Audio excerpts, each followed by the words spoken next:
Aujourd'hui, le podcast Imo Week vous emmène sur le chantier du campus de Sciences Po 2022. Situé en plein cœur du quartier de Saint-Germain-des-Prés, dans le 7e arrondissement, la prestigieuse école de sciences politiques va complètement changer de visage. Alors, où en sont les travaux et à quoi va ressembler le futur campus universitaire ? Réponse avec Jérôme Durand, le directeur général promotion Île-de-France de Sogelim Dixence. C'est le promoteur de cette opération d'envergure. Alors, il faut comprendre un petit peu la genèse, je pense, du campus. C'est essentiel. Pour Sciences Po, c'est vraiment une décision qui a été stratégique, un choix extrêmement fort de rester au cœur de Paris. On imagine qu'il y a beaucoup d'enjeux quand on fait un chantier comme ça. Oui, alors c'est un vrai challenge, ce chantier. Pourquoi ? Parce que vous l'avez compris, c'est un site qui est totalement enclavé, avec un unique accès de chantier par là où vous êtes rentré. Donc au niveau de la place Saint-Thomas d'Aquin, avec une organisation logistique absolument exceptionnelle pour l'opération. On a fait appel aux compétences de l'entreprise Bouygues Construction. Alors depuis quand et comment Sogelim Dixence est entré dans cette aventure ? Le chantier a d'abord été un énorme chantier d'excavation de terre, puisque nous avons creusé plusieurs cours qui étaient, et on a démoli un bâtiment, on a creusé des cours et il a fallu évacuer des volumes extrêmement importants de gravats par la seule entrée que vous avez vue. Donc encore une fois, on revient sur l'aspect de logistique exceptionnel. Peu de volume de camions et de bennes nous étaient autorisés. Et donc ce travail a été vraiment la première étape. Une fois qu'on a fait ça, on a pu curer vraiment l'intégralité du bâtiment, y compris le bâtiment historique. Et on a commencé les grands travaux de grosses œuvres qui étaient très importants, notamment sur plusieurs ailes du bâtiment historique sur lequel il a fallu reprendre les fondations, descendre l'infrastructure, puisque notre projet consistait à créer de la surface, mais essentiellement créer de la surface dans l'infrastructure, dans ce qu'on va appeler le rez-de-jardin et le travail sur le rez-de-chaussée. Et là, nos agences d'architecture et en particulier l'équipe de Jean-Michel Villemotte ont été remarquables dans ce travail de conception des flux. Et à un moment, on a une partie complète d'une des ailes du bâtiment qui a été complètement soutenue et tenue en l'air, le temps qu'on fasse en dessous l'ensemble des fondations et les reprises en sous-œuvre nécessaires à la tenue définitive du bâtiment. On est à la fin, mais ça a commencé quand tout ça ?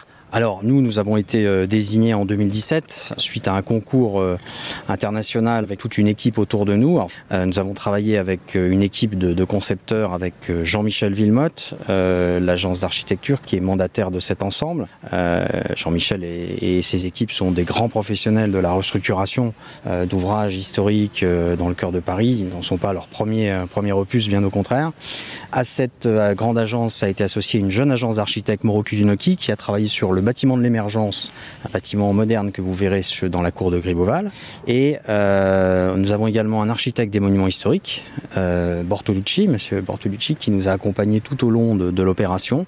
Et nous avons également en phase amont fait appel à Sasaki, qui est une agence américaine qui a des spécialisations et des compétences particulières dans les campus et qui nous a apporté beaucoup au niveau de la bibliothèque, du Learning Garden et donc d'un certain nombre de concepts forts. Les architectes, bien sûr, mais aussi l'équipe d'ingénieurs, c'est très important, puisque nous étions avec Franck Boutet en environnement et vous verrez, on aura l'occasion d'en reparler tout à l'heure, il y a eu un travail assez remarquable qui a été fait sur l'enveloppe d'un bâtiment historique et sur comment on réutilise les caractéristiques intrinsèques de ces ouvrages. Mugo en paysage, puisque vous verrez que on a revégétalisé complètement avec des concepts de paysager assez forts l'ensemble des cours qui constituent ce projet, et Terrel en structure, Barbanel en fluide, donc toute une belle équipe avec nous pour faire cette opération. On a une responsabilité en tant qu'opérateur de délivrer un objet aussi important pour la Fondation nationale des sciences politiques, pour la ville de Paris, et je dirais même pour globalement l'éducation au sens large. Et avec comme vous l'avez remarqué, cette intégration dans un quartier, on est en plein Saint-Germain-des-Prés, voilà, l'opération a beaucoup d'enjeux. Alors ce que je vous propose, c'est qu'on aille sur les différents chantiers qui ont été faits. Avec plaisir.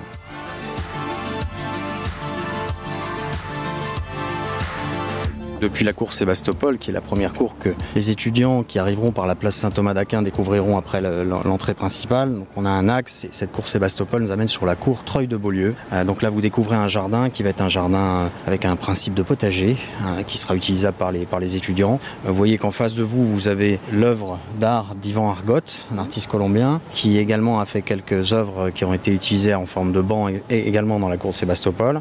Et on arrive sur donc cette première cour Treuil de Beaulieu, lieu, donc que nous avons intégralement creusé, sur lequel nous avons aujourd'hui en dessous, dans la partie rez-de-jardin, installé l'école de journalisme de Sciences Po, et avec un grand patio qui sera végétalisé et qui permet ce fameuse liaison des flux à la fois sur le rez-de-chaussée et sur le rez-de-jardin. Oui, c'est ce que j'allais dire. Il y avait cette volonté dans tous ces travaux de lier un peu les endroits, hein. Ça, c'était primordial dans le chantier.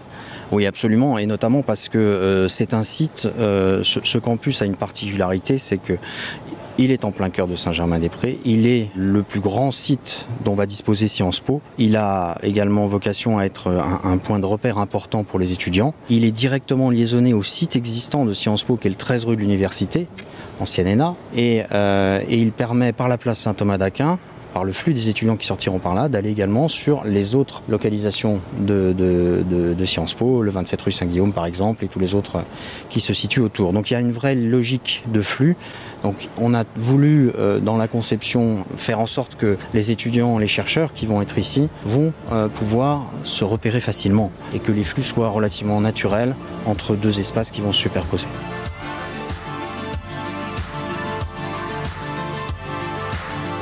Donc là, nous venons de pénétrer dans la dernière cour, qui est la cour Gribeauval.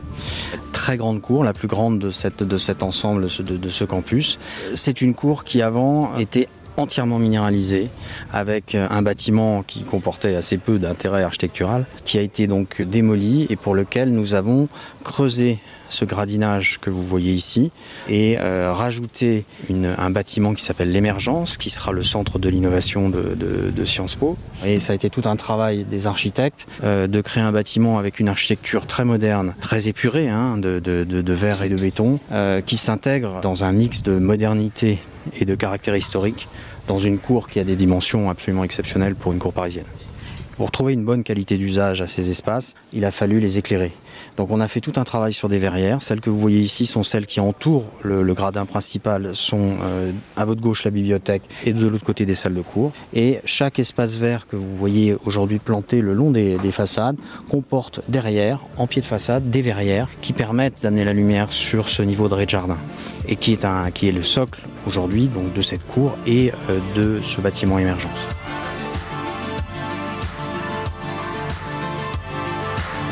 Donc là, nous sommes de l'autre côté de la cour Gribeauval et vous voyez au travers des arcades qui sont devant vous le 13 rue de l'Université, donc un des sites actuels de Sciences Po. Donc là, on va se retrouver à pouvoir faire cette liaison à la fois par le rez-de-chaussée et vous allez le voir par le rez-de-jardin. Et donc c'est un axe de communication extrêmement important puisque les élèves vont vraiment pouvoir circuler depuis la rue de l'Université jusqu'à la place Saint-Thomas d'Aquin en passant par cette formidable cour de Gribeauval. Ils pourront donc bénéficier de l'ensemble de ces gradins, des espaces verts, des bancs qui ont été intégrés à l'ensemble de ces bacs et de ces espaces paysagers. Et nul doute qu'on va avoir ici des étudiants qui vont être à mon avis très heureux.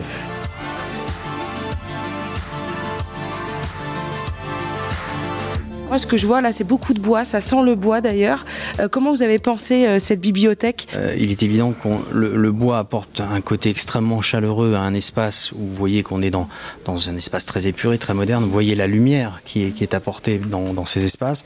Vous apercevez les traces du bâtiment historique que nous avons laissé apparente en fond de bibliothèque. Vous apercevez qu'on voit très très bien les flux et les directions de part et d'autre de cette bibliothèque sur l'ensemble de la longueur. Vous avez des petits postes de travail extrêmement modernes pour poser les ordinateurs et en plus cette bibliothèque permet de faire le tour de l'ensemble du gradin. Donc elle participe à ce flux en étant un flux non pas traversant mais un flux à l'intérieur du bâtiment.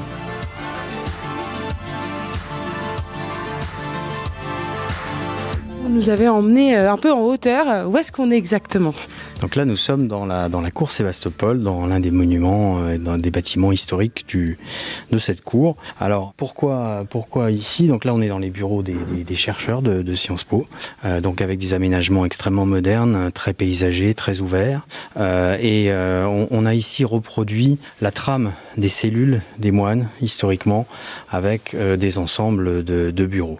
Après, je vous ai amené ici parce qu'on a ici fait un travail assez remarquable avec Franck Boutet sur la partie d'environnement et notamment avec une approche architecturale qui est vraiment là pour respecter ce lieu qui est exceptionnel et qui s'appuie sur les caractéristiques intrinsèques de ce bâtiment, de cette pierre de taille, pour le confort thermique. Donc en fait, on a renforcé l'isolation des façades historiques par l'application d'un enduit chaud-chambre qui respecte la pierre, qui le laisse respirer. Et cette nouvelle peau avec des bâtiments anciens ainsi constitués apporte une maîtrise complémentaire sur les échanges thermiques entre l'intérieur et l'extérieur du bâtiment. Puisque nous avons dû évidemment conserver et changer partiellement les fenêtres historiques, mais qui restent des fenêtres à simple peau. Donc avec évidemment toute la perméabilité de ces fenêtres-là. Donc en fait, pour conclure et pour traiter le thermique de façon remarquable, ici nous avons donc travaillé cette enveloppe particulière avec ce complexe spécifique dont je viens de vous parler, qui est très très low-tech, et on a rafraîchi très légèrement par mise en pression des parties intérieures, l'air hygiénique qui va mettre en pression l'ensemble du bâtiment et qui va permettre la perméabilité par la façade et par les ouvrants pour permettre les flux d'air. Alors là, vous êtes en train de nous donner un exemple parfait de comment vous avez fait sur ce chantier pour gérer à la fois de l'ancien, de la vieille pierre et y mettre aussi tous les outils modernes dont on dispose aujourd'hui. C'est un bon exemple de ce mélange. C'est exactement ça, et notamment les sujets de climatisation. Donc, on n'a pas climatisé les bâtiments anciens parce qu'il n'y avait pas besoin. On a trouvé les équilibres nécessaires grâce notamment à l'apport du chauffage urbain à l'intérieur du site. On a respecté cette structure existante et seuls les bâtiments neufs et quelques espaces à forte concentration en infrastructure seront climatisés.